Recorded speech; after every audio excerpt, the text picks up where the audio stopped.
Champion লিগে সেমিফাইনালে দ্বিতীয় লিগে মঙ্গলবার 7 মে দিবাগত রাত 1টায় রিয়াল মাদ্রিদের মুখোমুখি হবেন বায়ার্ন।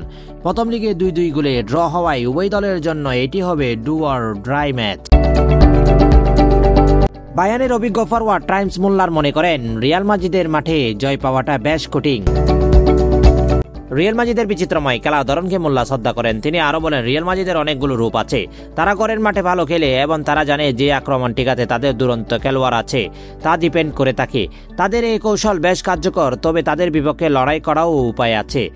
আমরা তাদের হারাতে পারবো কিনা তা নির্ভর করবে আমরা কতটা ভালো খেলতে পারবো তার উপর। জয়ের জন্য বায়ার্নকে অবশ্যই তাদের পরিকল্পনা ঠিকমতো বাস্তবায়ন করতে হবে এবং সুযোগগুলো কাজে লাগাতে হবে।